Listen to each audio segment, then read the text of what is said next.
Welcome back to carco.com.au Raceway for round 6 of the WA Sporting Car Club season, the Valvoline Cup, featuring the Torque Trophy, the Tander Cup and the Janney Memorial Time Challenge.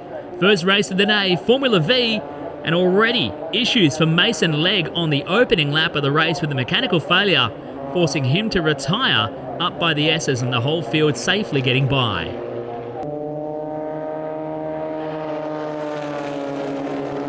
Immediately, it was a good scrap starting to form out front. A 4-car breakaway pack in the 1600 Formula V field, led by Casely, Franz Esteban, who started on the pole. Rod Lisson with Paul Moltoni tagging onto the back of the group, scrapping it out for the race lead.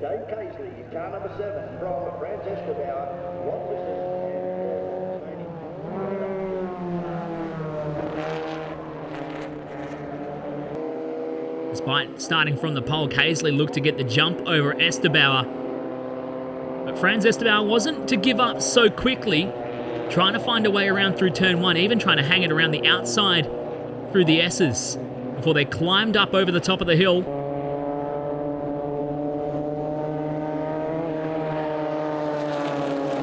This battling allowed for Lisson and Moltoni to stay in touch. A tightly bunched 4-car field, fighting it out for that race lead in the early stages.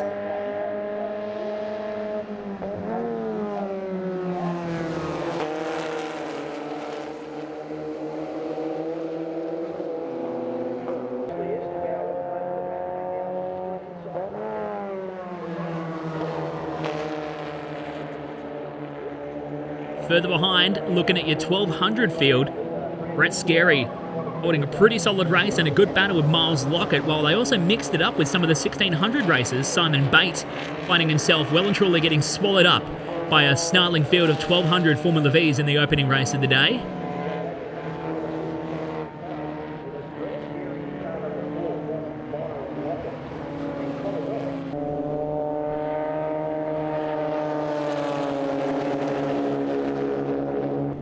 The scrap continued out front for the 1600s. And the secondary battle between the 1200s, fighting it out for their remaining placings. Great battles everywhere you look between the two separate fields. Racing it out for race 1. Lisson was trying to make a comeback down the hill into turn 7, picking off a very tidy move, trying to get alongside Franz Esteban for second outright.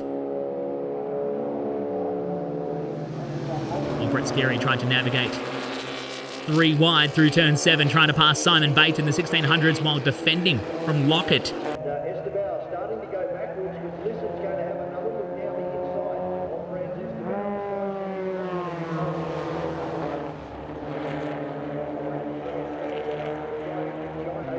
Just gently pull away as they go into turn number 4. Let along sweeping left. Eventually Simon Bate finding a bit of pace that he needed to break away from the 1200cc battle behind him, leaving Scary, Lockett, Bruce Welsh, and the likes to all chase each other around for the 1200 placings. Meanwhile, the battle out front went 3 wide down the hill. Rod Lisson getting very close for comfort alongside Paul Moltoni, fighting it out for those placings down through turn 7.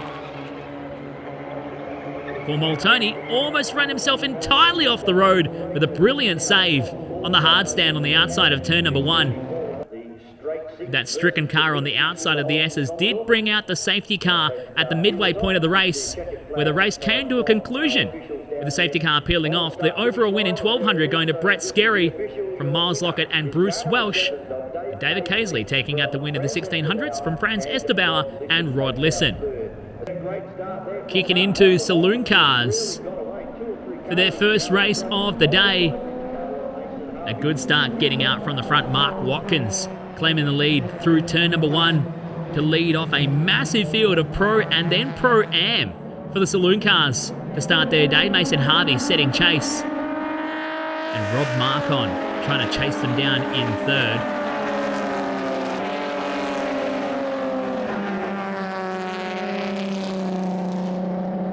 The race and the battle was well and truly on to start things off.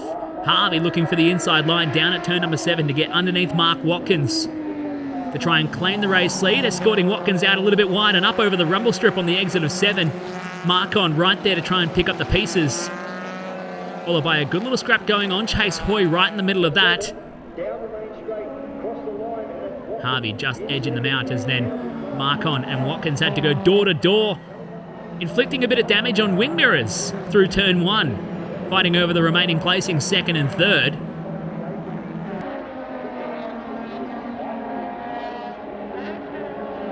Meanwhile, Jackson Callow had a view to see it all ahead of Chase Hoy as they rocked up across the top of the hill. Some great scrapping going on at the pointy end for your Pro Championship class in the Saloon cars. And the lead of the Pro Am class well and truly mixing it up with the quicker category cars as well, getting a decent break over the rest of the field. Michael Koberstein there, mixing up with a couple of the Pro cars ahead of the rest of the Pro Ams, bringing up the tail end.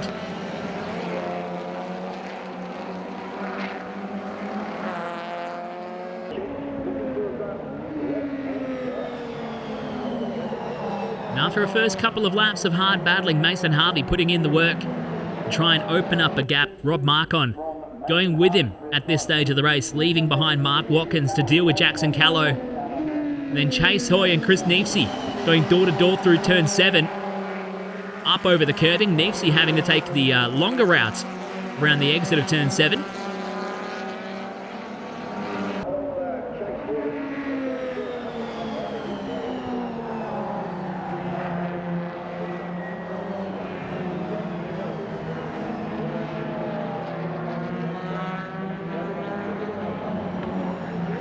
That battle continued as well between Neefsey and Chase Hoy. Good scrap, try and be in the top 5 for the Pro Class Race 1 of Saloon Cars for the day. Harvey continuing to open up a very sizable margin, dragging Marcon with him, leaving behind the next battle for 3rd and 4th. Watkins and Callow dueling it out with a big snarling pack starting to spread right out around the circuit here at carco.com.au Raceway.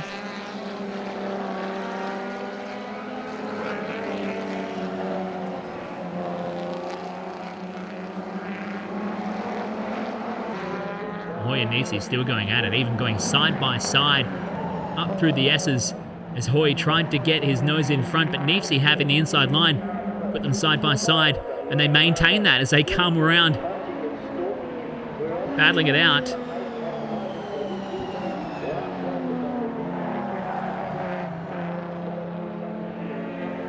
And we jumped on board for a little while with the 11 of Glenn Tincombe. We've got a brilliant view of Rob Perozzi getting well and truly out of shape down at the bottom of the hill through turn 6. Somehow Perozzi keeping it on the racetrack and staying in contention for the race.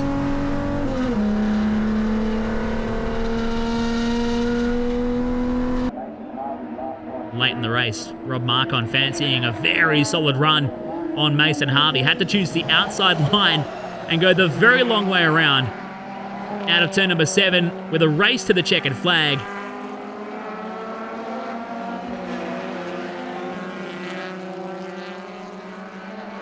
In the end, for your Pro-Am category, Michael Koberstein dominating the field by 10 seconds from Craig James and Reg Ralph, 2nd and 3rd. And in the Pro class, Mason Harvey winning out in the drag race from Rob Marcon in 2nd and Mark Watkins bringing it home in 3rd.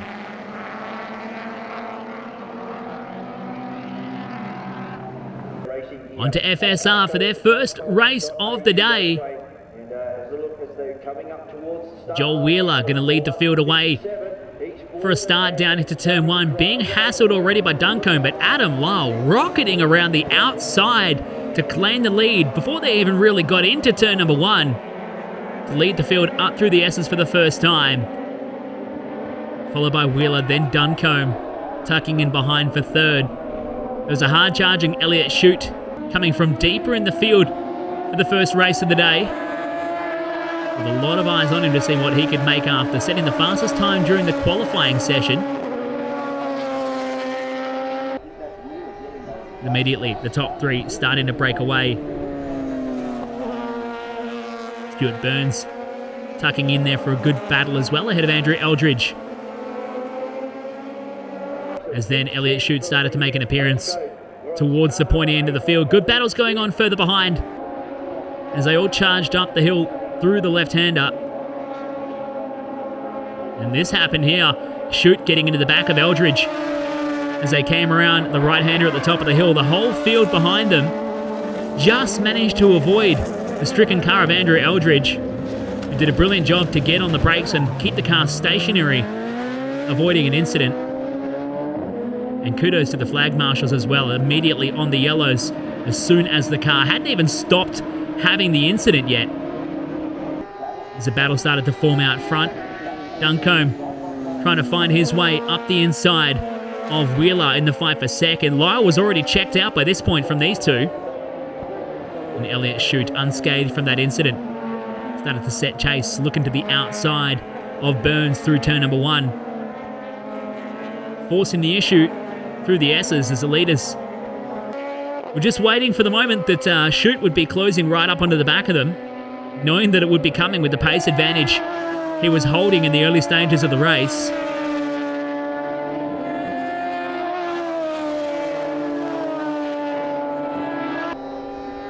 The young stars in FSR, Joel Wheeler and Brandon Duncombe, having a good battle for second and third, while the rest of the field racing it out. On a pristine morning at carco.com.au Raceway. Burns battling with the 11 car of Cooper Cutts, having their own fight for the remaining placings. Cutts looking to the inside down at turn 6 to get the job done.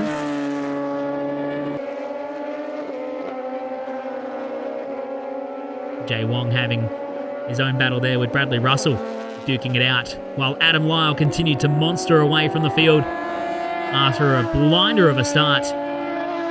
Quickly though, Elliott Chute found some pace again and got himself up and past both Duncombe and Joel Wheeler right at turn 7 to race it to the line. The race win going to Adam Lyle from Elliott Chute in second and Brandon Duncombe racing it across the line in third. On to Free Formula for their first race of the day, and a slow start from both Dan Gate and Jamie Kirchhoff unfolded in absolute chaos on the main straightaway. An incident there taking out a bunch of cars. Craig Thompson, Daniel Gate, Ricky Virago and Glenn Swarbrick all caught in the incident. Virago finding the fence, Swarbrick copping a collision from the front and the rear in the incident. It required the safety car to be brought out before we went back to green flag conditions. Alan Jones getting away with the RT5 rot. Simon Alderson giving him a pretty healthy hassle once we went back to green flag racing. Lance Carvadine tucking in right behind them. John Hurney having a good run with the Formula Ford up into 4th when we went back to green flag racing.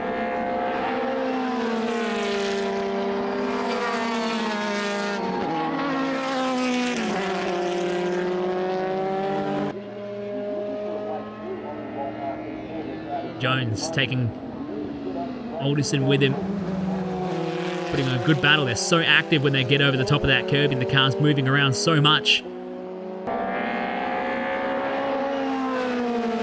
As Alderson tried to push the envelope and battle with the Rolt of Alan Jones out front before John Hurney unfortunately backed it into the dirt at turn 1.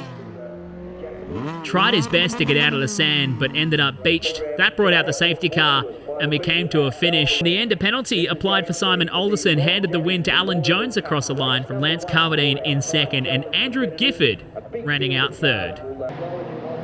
To time challenge for the Rob Janney Memorial, named for a stalwart of the WA Sporting Car Club, a past president, life member and advocate for regularity and time challenge events.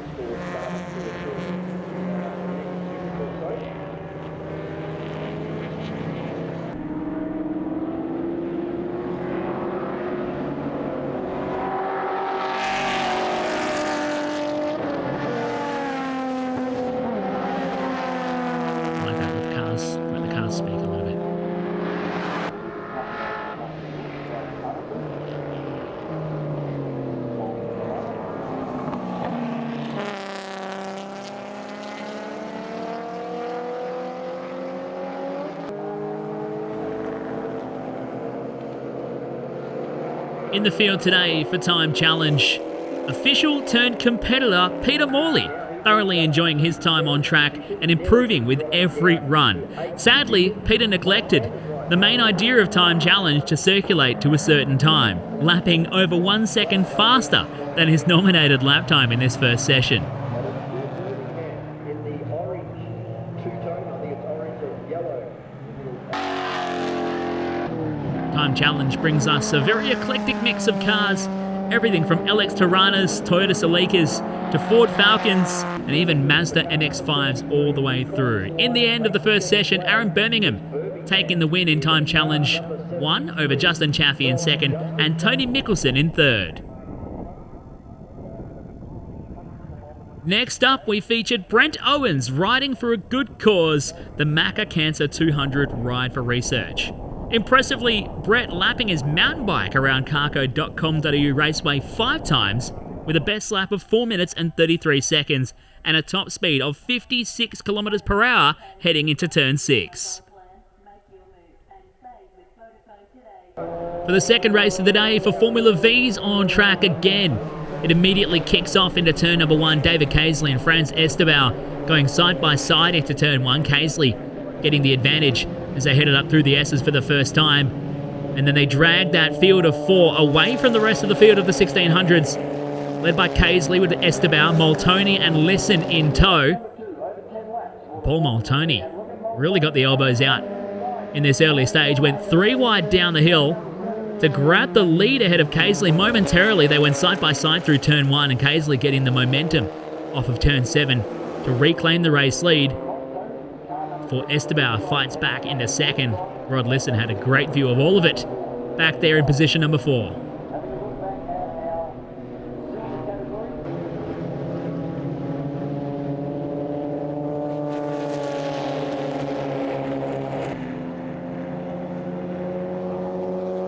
'57 of Rod Maynard having a good run, having some fun with the 1200cc field in Formula V's, enjoying some time out there on the racetrack with this fierce battle still raging up front of the 1600s. This time Estebao trying to get up the inside down at turn 7. Moltoni taking a big bite out of the inside curbing that scrubbed the speed off and forced Rod Lisson to try and look up the inside down the main straight.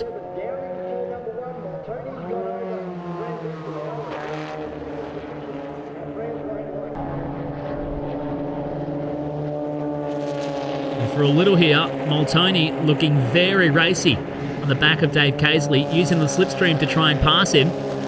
Meanwhile, a bit of a Welsh family feud started to boil over in the 1200cc's. Connor getting past Bruce down into turn number 7.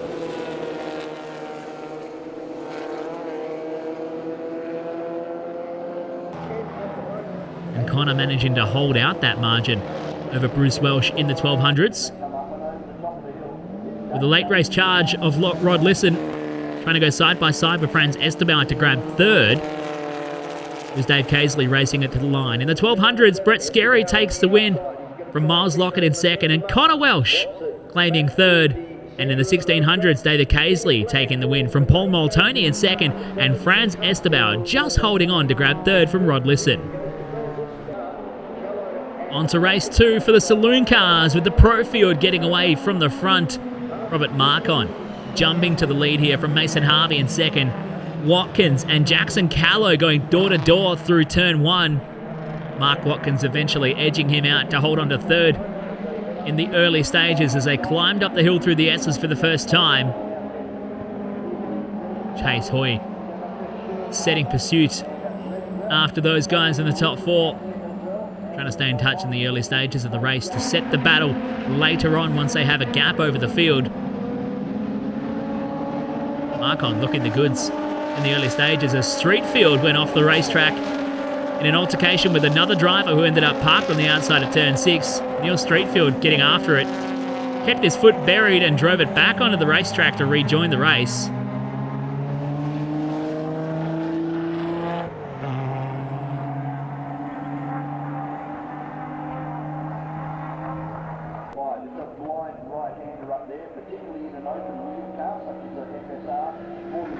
Not long after, the front 2 already breaking away from the rest of the field. Marcon leading from Harvey in the Pro class, using every inch and then some in the case of Jackson Callow, on the exit of turn 7. Well and truly the wrong side of the exit curving, as there was some action going as further back in the Pro-Am class as well. Everyone getting a little bit wild as Koberstein started to have a bit of a battle with the Pro Class cars. The pace of his Pro-Am machine well and truly up there with the best of them. As a gap emerged in the fight for third, Watkins falling back a little bit. Callow back there in the 4th spot.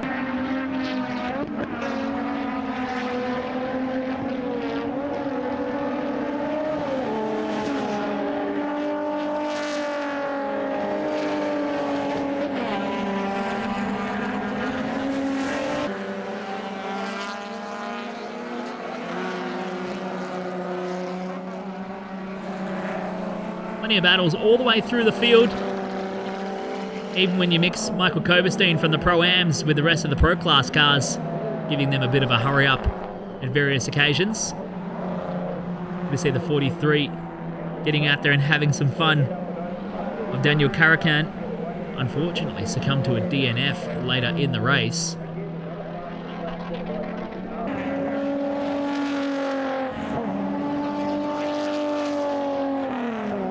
Ralph having a good run as well in the Pro-Am class. Bit of a race by himself though, trying to hold on to second. Rob Perazzi holding on to third in Pro-Am. There was a touch here down at turn 6 with Mason Harvey on Robert Marcon.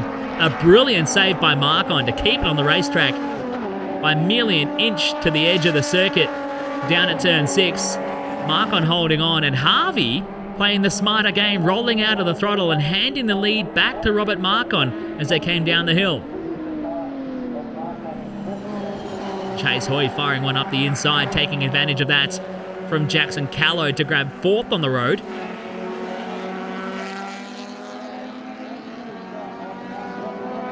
And at the end of race 2 for the Saloon cars, Michael Koberstein, another commanding win in Pro-Am from Reg Ralph in 2nd and Rob Perazzi in 3rd.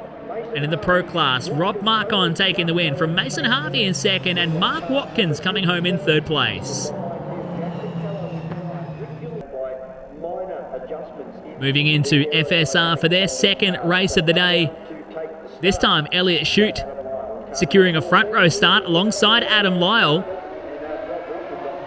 Lyle getting his nose in front as they went green. Shute under pressure from Brandon Duncombe, trying to slip up the inside through turn 1. And Elliott having to hold it all the way around the outside, eventually settling back in behind as Adam Lyle led the way on the opening lap. Duncombe very nicely into 2nd as a field of 12 FSR cars rockets up over the hill in the opening stages of their 2nd race of the day.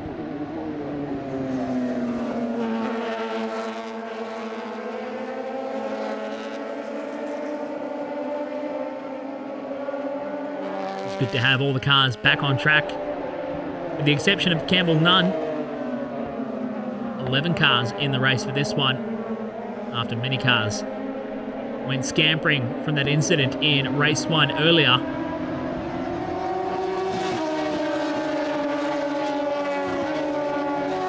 Duncombe looked pretty racy in the early stages, putting a little bit of pressure on Adam Lyle out front. More pressure coming from behind as well. Shute closing up the gap as they led a 3-car battle pack away from the rest of the field, ahead of the 11 of Cooper Cutts further behind in 4th. The 18 car looking resplendent, getting around the racetrack of Bradley Russell, having fun with the FSR crew.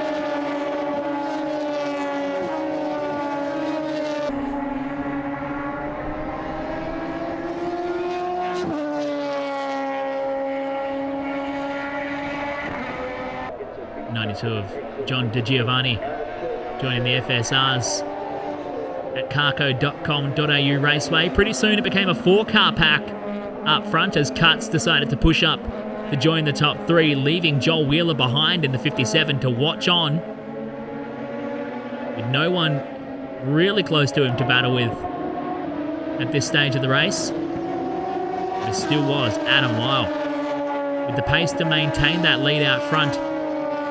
Shute getting closer and closer to the back of Brandon Duncombe, looking to try and put on the battle. further behind the 66 of Andrew Connor, having a good run, eventually finishing 10th in the second race for FSR.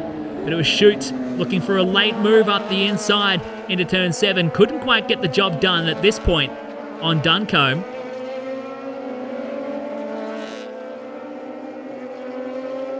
And that put him back as Cutts wanted to have a crack, but Shute wasn't done yet. A very late move into turn 1 and a lock-up to force the issue. Puts Elliot Shute up into second.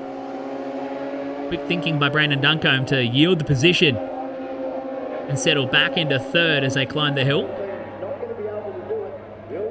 And at the checkered flag, Adam Lyle victorious once again to claim the win in race 2 for FSR, from Elliot Shute across the line in second, and third going to Brandon Duncombe. Onto free formula for race 2 of the day. David Dearden taken to the grass off the start as Andrew Gifford slow to get away from the line this time by. The few cars missing the start of race 2. 8 cars taken to the grid here in free formula. Dan Gate quickly getting off to try and chase down the leaders. Racing through the field and setting after the faster cars out front.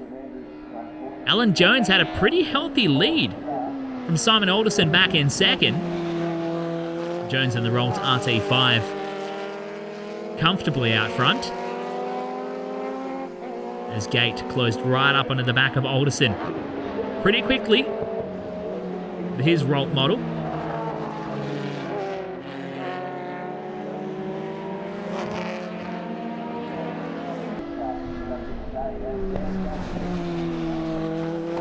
Wasn't soon after that Gate put some pressure on and dived up the inside to grab second from Simon Alderson. Alderson fought back though and started to put on a fight. Gate had to really get the elbows out and get to work with the Rolt. Andrew Gifford recovering from his slow start, getting past John Hurney in the Formula Ford.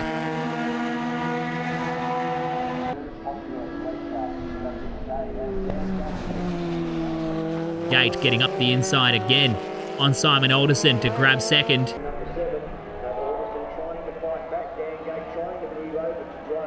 That allowed Gate to chase after Alan Jones out front.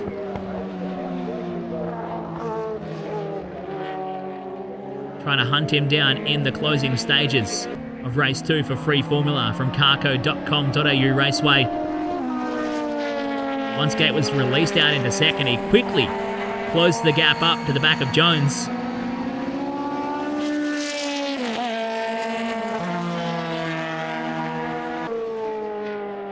And before you knew it, Jones was coming under pressure from Alderson, who fired it around the outside into turn number 1, almost running very wide to the edge of the racetrack to grab second. Some battles going on further behind as well. The 45 of Brian Searles fighting it out with Lance Cowardine. At the end, it was Daniel Gate with a very significant margin over Simon Alderson, home in second, and Alan Jones settling for third in race 2 for free formula. Back on track with Time Challenge trial number 2 for the Rob Janney Memorial. And a fantastic mix of all different sorts of vehicles made their way back out on track for the second time today.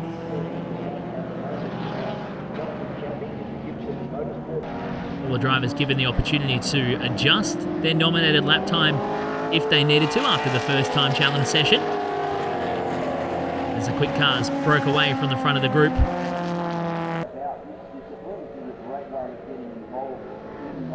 Marlo Ute of Tom Mickelson using a fair bit of the horsepower on the straights to have some fun in time challenge over Peter Callow in the Infiniti V35. Gary Utterson with the LX Tirana SLR 5000 having fun. Nicholson almost running off the road down at turn 6. A pretty healthy recovery back onto the straight to climb the hill.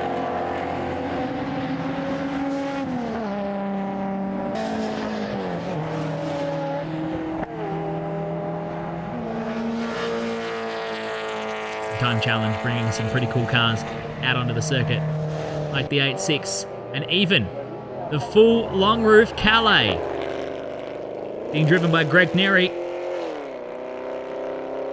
Utilising horsepower on the straights and a lot of body roll through the corners. Checking in with Peter Morley, who adjusted his time from the 120s of the first session, set it to a 118 for session number 2. Peter Morley racking up almost 2,000 points in the second session of Time Challenge.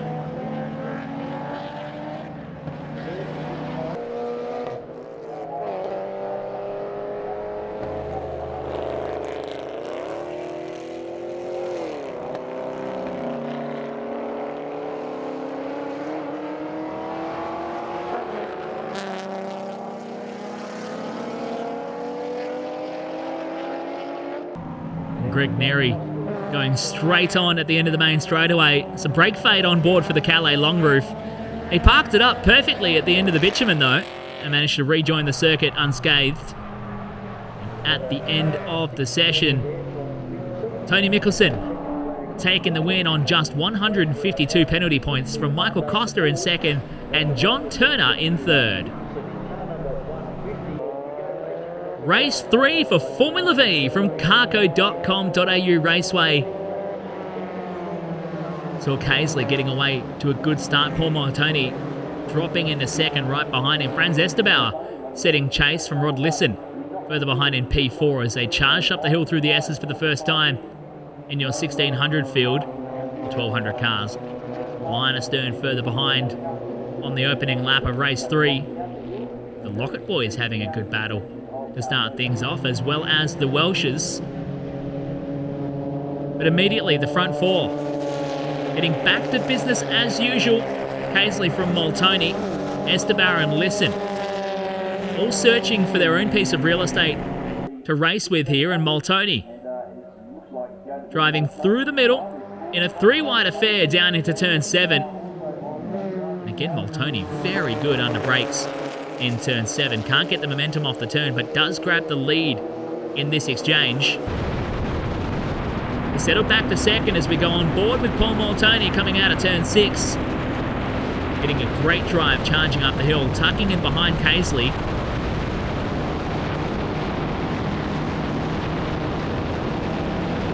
Long before he pulls out of the slipstream and gets completely ahead before they hit the braking markers down at turn 7. Textbook drive to grab the race lead, not even using all of the exit run. A great piece of footage on board with Moltoni while he grabbed the lead.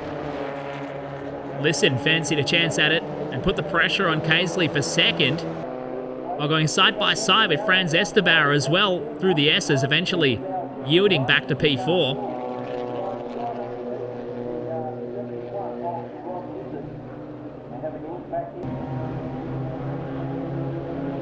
For a brief moment, Moltoni managing to get away from this pack of cars as David Casely settled back into his groove in second, being pushed along by Esterbauer. And this brought Danny Cerro into the fight as well, almost making a 5-car group as Esterbauer went for a big look up the inside at turn 7. Gave Casely just enough room to park the car on the exit of the turn.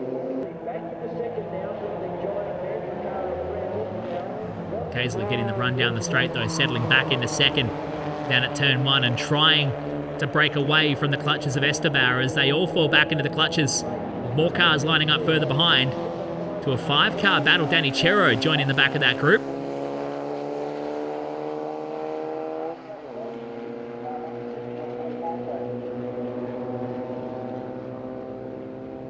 A big move from Casely up the inside down at turn 6. To slip up to the race leaders. They all found the very edge of the racetrack at turn 6. Got Casely back to the pointy end. Moltoni having to scamper and cover off the line. Meanwhile, further behind in the 1200s field, a good battle with the Welshes. Connor getting in front of Bruce. And the Locketts fighting it out at the pointy end of that field as well. The race wasn't done yet in the 1600s either. Moltoni looking back to the inside at turn 7. But this time Casely getting a brilliant drive off of 7 with plenty of momentum around the outside to stay in front as they raced it down the line.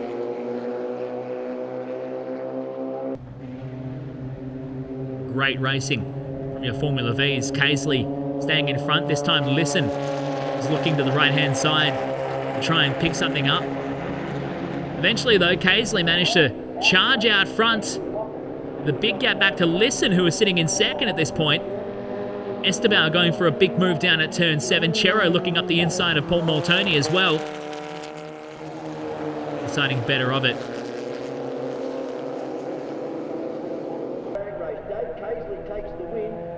In the 1200s, Miles Lockett taking the win from Andrew Lockett in second for race 3, and Connor Welsh taking out third. And for the 1600s, David Casely with another win to his name ahead of Rod Listen, this time in second, and Franz Estabauer in third. And in the background, right at the end of the race, Bruce Welsh taking the alternate route to make his way to the finish line. Into Saloon Cars for their third race of the day. Rob Marcon getting off to a great start from the front. Mason Harvey having to recover to the outside as Mark Watkins fired it up the inside into turn 1. Chase Hoy tucking in behind them in the opening exchange as Marcon broke away to a pretty healthy lead up through the S's on the opening lap. Getting a good start over the rest of the cars behind as the Pro-Am field filtered in, being led out by Michael Koberstein, once again having a great start to his campaign on their third outing of the day from carco.com.au Raceway. Harvey and Watkins going door to door through turn 6. Mason Harvey eventually winning out that position in the fight for second. The whole field of Pro-Am goes screaming by as they climb the hill.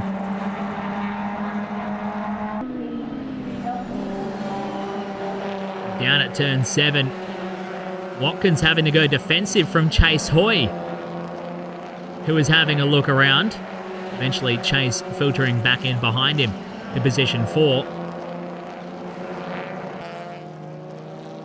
As we lost a car off the road, unfortunately, Craig James burying it well deep into the sand trap down at turn 7 and unable to drive the car onto the harder soil. That brought out the safety car to neutralise the race. We're in the third outing for the Saloon Cars, and the whole field having to bunch up.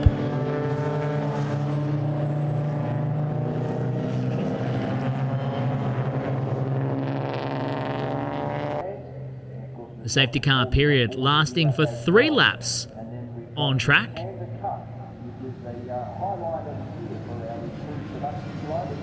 As it did take some time to extricate the Holden VN of Craig James's model.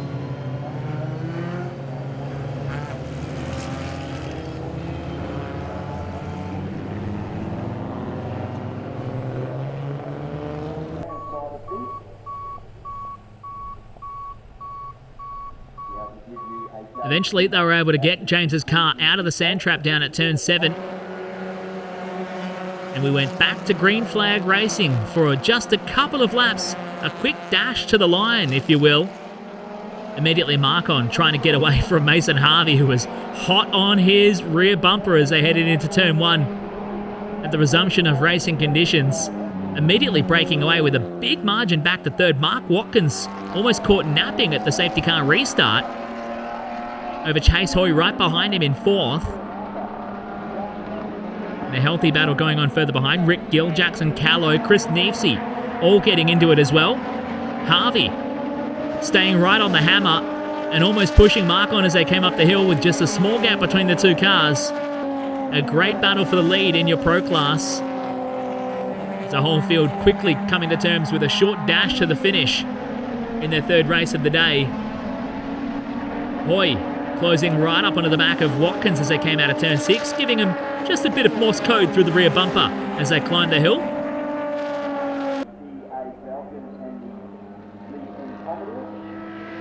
But it wasn't long before the race was due to come to a close. Hoy looking for any way around he could on the back of Watkins for third. And these two going side by side in an absolute drag race to the finish line at the checkered flag. In your Pro-Am class, it was once again Michael Koberstein taking the win from Reg Ralph in second and Rob Perozzi coming home in third. And Rob Marcon winning out by less than 1/10 of a second over Mason Harvey in second, and Mark Watkins coming home in third. On to FSR for the final time from carco.com.au Raceway for round 6, the Valvoline Cup. The field very nicely bunched up, getting off to a good start. Adam Lyle from the pole, but Elliott shoots, rocking up alongside him at turn 1. Lyle had to force the issue as Elliott still wanted to go side by side up through the S's. And again into the left-hander before Lyle yielding the position and dropping back to P2. That was about the last that they saw of Elliott Shute as he started to pump out some incredible laps and drive away from the field. Good battle going on further behind here. Cooper Cutts and Brandon Duncombe getting involved in a discussion for third place. And lining up right behind him as well, the 33 of Jay Wong. Looking up the inside of Brandon Duncombe, getting a bit close for comfort down at turn 7. As Shute continued to pump out hot lap after hot lap. Wong again looking for a bit of real estate with Brandon Duncombe. Right behind them as well, Joel Wheeler chasing after them. Brad Russell and Andrew Eldridge bringing up behind those guys as they charge up through the S's.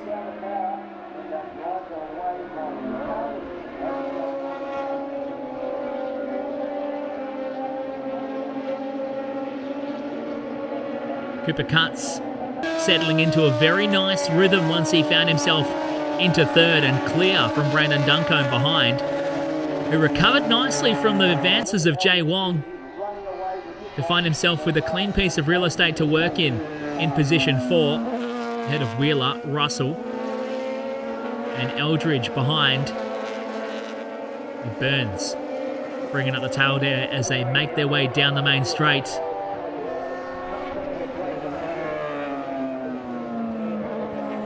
Elliott Shute pumping out laps almost a second faster than Adam Lyle back there in second to take a very commanding margin towards the end of the race.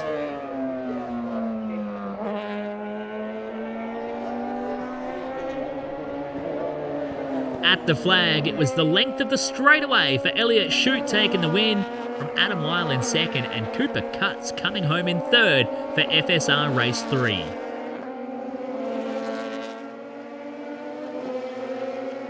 A clean start to Race 3 for Free Formula from carco.com.au Raceway. This time Daniel Gates getting away from the field into turn 1, followed by Alan Jones, Simon Alderson and Lance Carradine as your top 4. And Andrew Gifford right behind them as well as they charged around on their opening exchange. Immediately Dan Gate getting to work with the Rolt RT4, trying to build himself a margin over the RT5 of Jones. Look at the size difference between these two cars, between the two different generations of Rolt engineering. Simon Alderson right behind, setting chase after Jones for second, whilst Gifford getting past Carvadine in that immaculate machine. Some great representations of these beautiful cars in Free Formula. Throw in a couple of Formula Fords and some sports cars as well in a great fun category.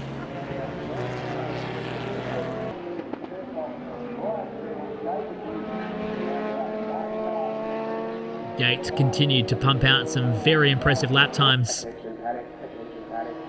lapping over 2 seconds faster on his quickest lap of the race than the rest of the field. Simon Alderson very consistently plugging away at the laps back there in third. Brings it out onto the main straight, just clips the middle strip, and so does Alan Jones as well. Alan Jones churning over the laps in second, just slowing a little bit towards the end of the race. Very similar fashion to what we saw in race 2 earlier in the day.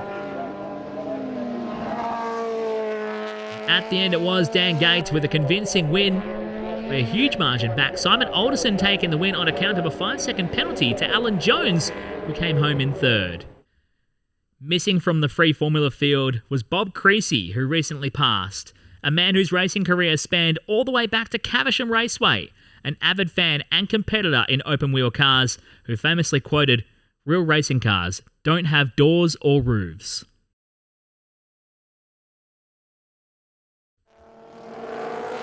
For the final time from carco.com.au Raceway, the time challenge for the Rob Janney Memorial back on track for their third session of the day. This eclectic mix of cars ripping around the circuit.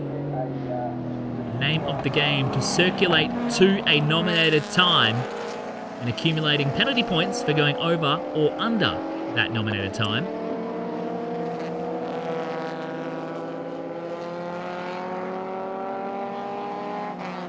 A great way to get involved in circuit racing or just enjoying your vehicle out on track at carco.com.au Raceway.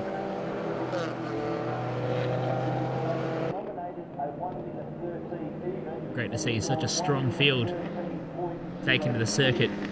21 cars on track in the third session today, including this beautiful example, Peter Callo's Infiniti V35 setting chase after the SLR 5000 and being chased by a Marlou Ute as they closed up very quickly to the back of the MX-5. It might have felt a bit intimidated with the Marlou Ute going around the outside in the left-hander.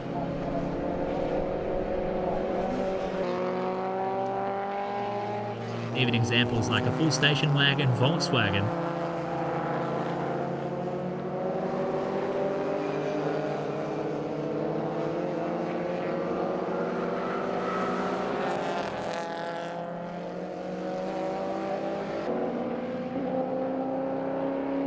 Even including in time challenge, all-out saloon cars, like this example being driven by Justin Chaffee, enjoying his challenging time on circuit.